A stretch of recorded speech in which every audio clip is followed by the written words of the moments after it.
All right, good afternoon, everybody. I'm Brian Harniman. I'm the VP of Travel for Algoworks, and I'm joined today by Ashley Cohen, who is the head of travel at Google. She services the largest travel clients in Canada for Google Canada. Julie Thorner, who's the president and founder of Liquid Spark, full service marketing agency focused on adventure tourism marketing, and Alex DeWinne, who's the CEO of Therefore Interactive, and they're experts in CMS systems and AI integration. So we're here to talk about marketing in the age of AI.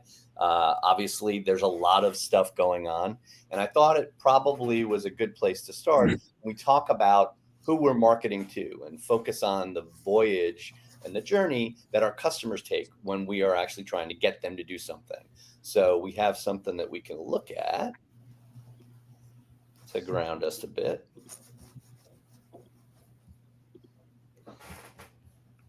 Right. And so here's sort of the journey to book travel, and it's becoming more complex.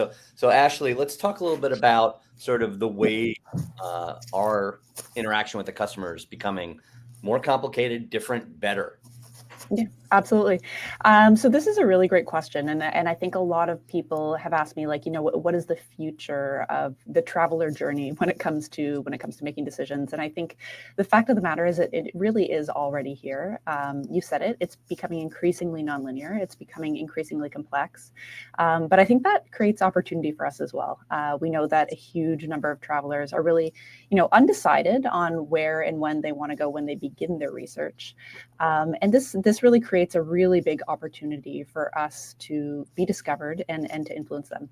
So there's kind of two big trends that we've been seeing in terms of how the traveler journey to deciding to go on a vacation has changed. The first is that today, users are truly multimodal.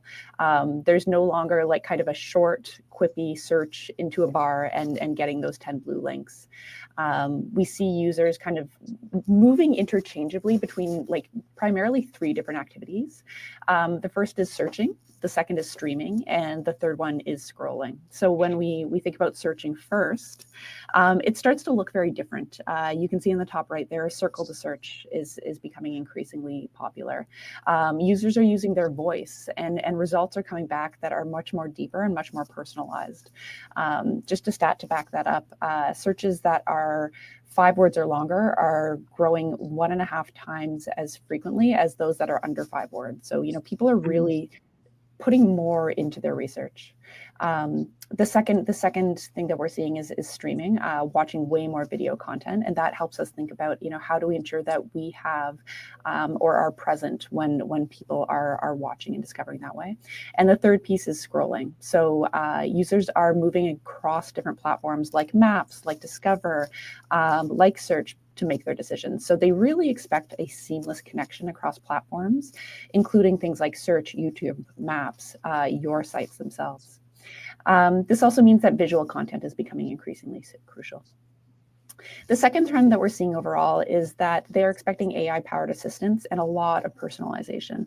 So they're using AI tools to simplify complex decisions, get personalized recommendations, and process like a huge amount of information, which means that features like Google's AI overviews within search help users to get answers to complex questions and just explore trip ideas a lot more efficiently. And this also means that travel companies are using AI chatbots and assistants to provide instant support and personalized recommendations. So if we think about this and just kind of simplify it, they're processing more complex information faster. They have higher expectations from organizations. So now the question becomes, how do we kind of rise to that occasion? So I love that, right? The whole world is sort of changing. But you said something interesting at the beginning, and I'm going to give this to Julie. The 10 blue links, right? There are a lot of people that find those 10 blue links really important. What do they need to do? And Julie, maybe you sort of come from that angle. Yeah, so we definitely are seeing some big changes in how the whole search marketing is playing out. And our clients are looking at significant drops in organic traffic as a result. And so what Ashley was saying, there are a few things that really resonate in here. With travel and tourism, the visuals are important. This is what we do. This is what we know really well. So getting the right content in your digital spaces that can be found to answer these longer questions is really, really important, right? Because what's happening now is that our customers are finding our clients, ourselves, in different ways, right? And it's not just the typical search. So in order to be found, you want to still be, I mean, it's all related to the best answers to that customer's intent, right? So, and those are going to be niche answers, specialized answers. And again, this is really beautiful for travel operators and tourism destinations because we have all of those answers and we can play to those really niche, very specific content types. So it becomes really important to have the right information and have the right content available and fresh. And so moving over to Alex, tell me sort of how you can do that as somebody who that's what you do. Yeah. So there's a few different ways that that content can be accessed. So one of the ways that we can expose product is by injecting it in, for instance, directly within ChatGPT as a feed. So you may have heard recently Expedia Group and Booking.com, they have their embedded apps within ChatGPT. And this is a way that within a conversation in ChatGPT, you can be exposed to products that otherwise wouldn't be available. So how does that content end up within ChatGPT? So there's a few prerequisites for this. And one of the prerequisites is to have a reliable data source within your organization that has, let's say, product details for pricing, dates, and this data is maintained and managed and updated regularly, and then is importantly exposed through, let's say, an API or a feed or MCP interface. And that feed is then used by ChatGPT to then surface those products and those resources for people who are engaging in chat. So this is obviously a new paradigm for the customer journey, and also for organizations to really get up to speed and to be able to be prepared and stay prepared for what comes next. Because right now it's chat, but we had talked about many different interfaces that could be utilized to access these products and data. I often give the example of coming home after a long day at work and saying, "Oh man, do I ever need a vacation?" Right? And what if the voice chat says, "Well, you want to talk about that? Call your wife on the phone and let's talk about where to go." And then you could have this in-context conversation and maybe pop up a few different options on your big screen TV, right? All of these interactions, this is kind of futuristic, but all these interactions rely on data that is accessible, that's managed and updated. And to do that, it's, for a lot of organizations, that's a pretty significant challenge, because in the background, there are a lot of other services that have to talk the same language to be able to answer even the most basic questions like availability for a particular hotel or availability for a particular route. That's a complex interaction, right? So yeah. So I love that, right? So we're seeing sort of the change in the marketplace. We're seeing sort of customers enjoying the change or using the new tools that are available. So how do we as marketers sort of build new content for them to see and react to? So maybe Ashley, if you can talk about some content tools that you may be aware of, not Google tools, and then sort of throw that to the rest of the group. Yeah, absolutely. So I think that Alex really hit the nail on the head there, that you want to expose your data so that these different tools are actually able to pick up on what's available. But one thing that's going to be really crucial in doing that is making unique and valuable content for people. Yeah. Knowing users have shown a preference for multimodal search, you inherently have to be multimodal as well. And there's nothing better than the travel and tourism industry for that. Like, you are inherently in an industry that is focused on people's passions and their bucket list items. And I think that in itself is really, really exciting. In terms of actually being able to create the tools, there's kind of never been a better time for this, particularly for small players. AI is such a democratizer in that way. Regardless of what tools you use, being able to take the assets, the pictures, the videos that you already have, changing them, resizing them to be able to use on different platforms, that used to take a long time, cost a lot of money, and it's not the case anymore. This can be done in seconds with the right tools. You can adjust them, you can change the lighting, and this becomes a real democratizer here. So it's about creating that content and making sure it's exposed, and then using it in as many different iterations as possible. And we saw something yesterday, Julie, and we talked about this before, that Wowzitude did, and how they sort of used AI to create really personalized marketing content for people. So what are you doing, and how can you sort of do stuff in that realm?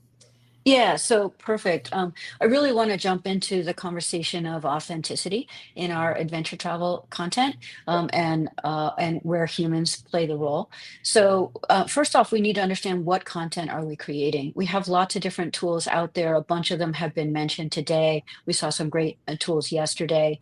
We actually learned from one of our presentations earlier today around how to just get your information from your company, your trip reviews, et cetera, all into a place where you can really analyze them and come up with what people are really asking and what are they thinking. Because you want to create content, again, that is answering the questions of your ideal personas, plural.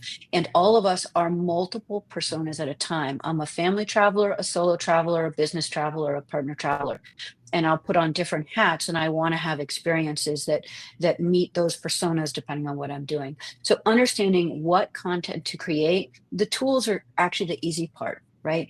To take your all your trip reviews, and from that figure out, well, what's the story people are telling? You can use an LLM for that. You could use a more specific tool for that. The LLM gets the general outline, and then you use another tool to create a blog or create a video. But I really want to stress, and I just came off of a conference in Chile with the Adventure Travel Trade Association, was talking about AI there. And our adventure tourism industry is very, very clear. We are about authentic images and videos. So we're not going to make stuff up. We're going to improve them. I think Brandon had a great example this morning. People are on their phones. So we want them to not look at their phones. We want a better sunset. But the main elements of that photo or experience are real. And that's important because your audience is going to find out very quickly if something is not real. An example, we handle a lot of river companies, rafting companies. Someone in the audience is going to know that the rock that you put in that river is not the right rock, because I'm also a former raft guide. We actually know where all the rocks are in the river because it's our job. So you have to be authentic, and that's going to improve the trust, which we've heard about a lot during the day today and some yesterday, of your customers. So that's actually really, really important. Yeah, your customer will know if you are faking it, right? Especially, where you are, which is, I can serve you better because I know that area better than anyone else. You have to be authentic.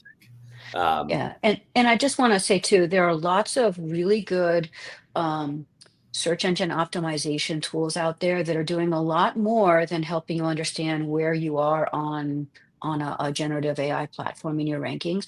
They're helping you understand what content is missing that people are talking about that you're not talking about, so that you can be planning how to create content around that.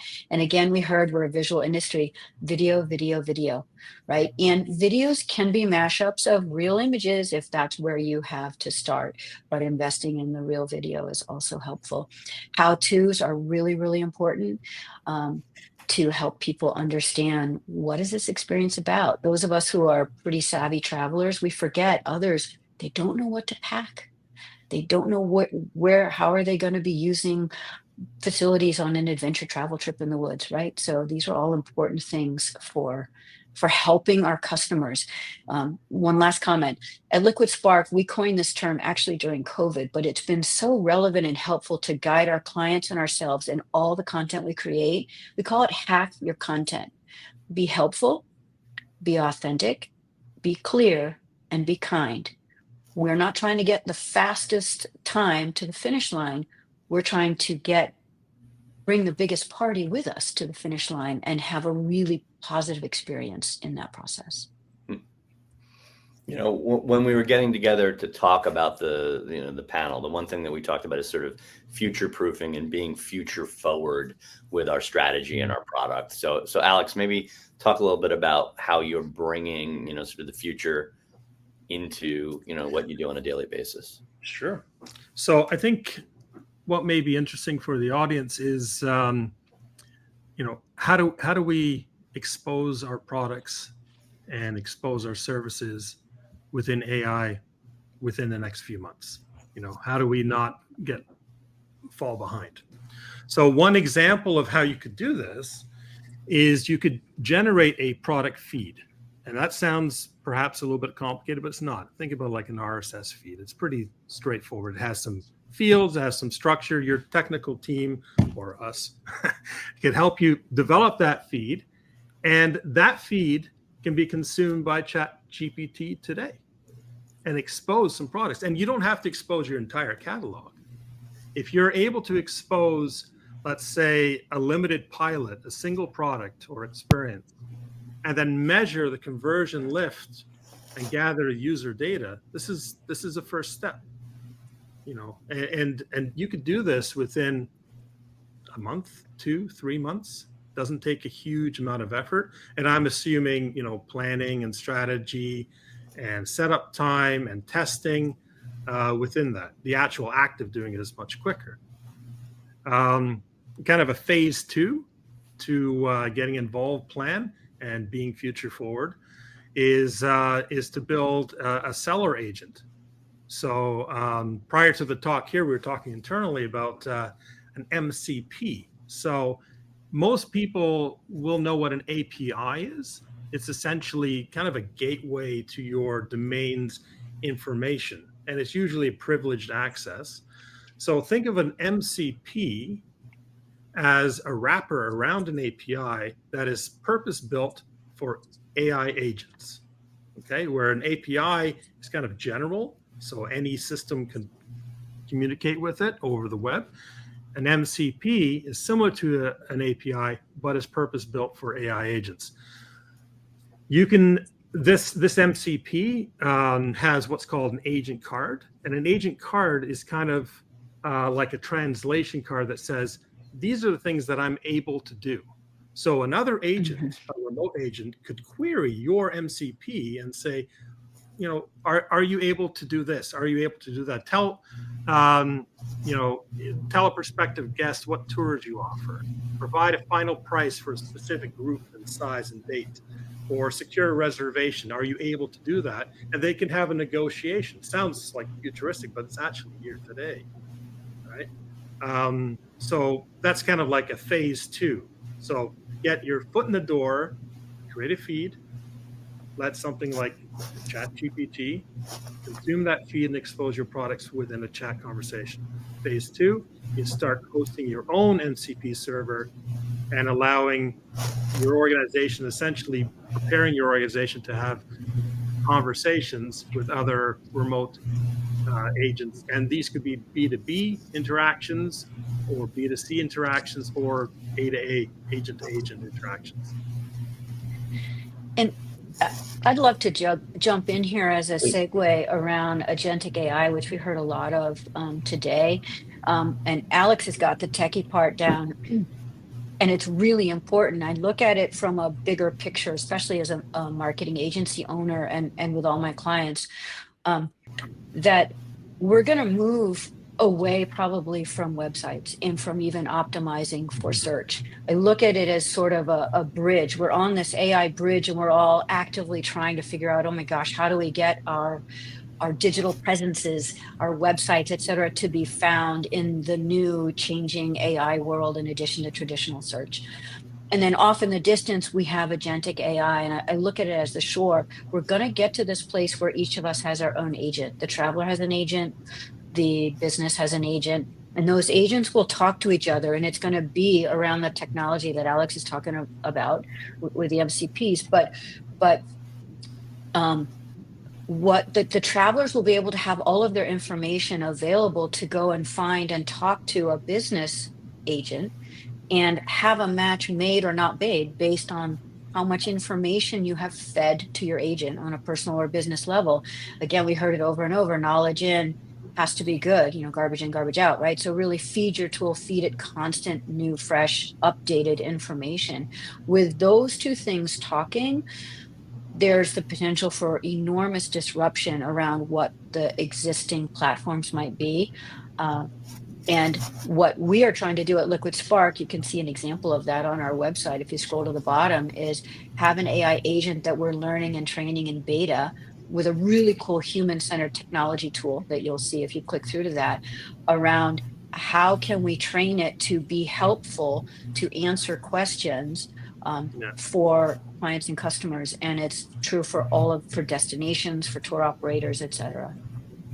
You touched on something really interesting there, the human aspect. So it's easy to look at this and say, well, you're taking the humans out of the equation. This is just agents speaking with agents. But that's not actually the case, right? Because the remote agent is managed, is an augmentation of what the human intent is. So ideally, you assume that the logics and the admins are automated, are for the most part taken away, and then really your brand can concentrate on the differentiation of the human experience and augment that human experience, because a lot of the mechanics of filling out boring forms or dealing with and finding your credit card and payment all these things are kind of automated. So now you can concentrate on building a better human experience and take some of the mundane and the administrative and let the AI just deal with that, right?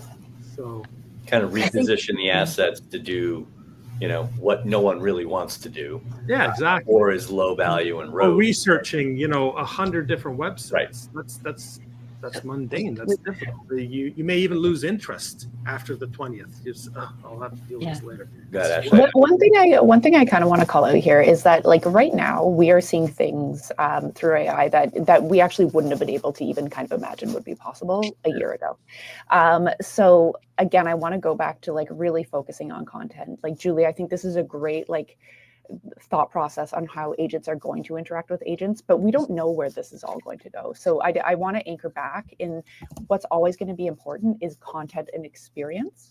Mm-hmm. Being able to build that out is going to be really key to any organization being successful moving forward, particularly for something that is just so frontier like AI, where we are, we could come back here in a year from now and things could be completely different. And we'll be talking about our predictions and how they panned out and how different everything is. So I really want to anchor again on just the user experience and the user value. I think one constant though is there'll be a need for structured content, content and ways to interact with systems, right? So Google created the A2A protocol back in the spring. It's open source now. Awesome. And it's basically a language that allows agents to speak with each other. So these are constants. I feel like the framework and the fabric of what the future will hold with AI is being built right now. Organizations really, they need to be thinking about composable architectures, structured content, and ways to plug in to the future of AI. But yeah, in terms of how AI manifests itself, the different interfaces, the things it can do in terms of capabilities, your guess is as good as mine. Yeah. And I think also, we're going to run out of time, there's always going to be a pay-to-play mechanism. We might not have time to ask the question of you, Ashley, around what's going to happen with Google Ads, because we know that it's not going to just go away. Yep.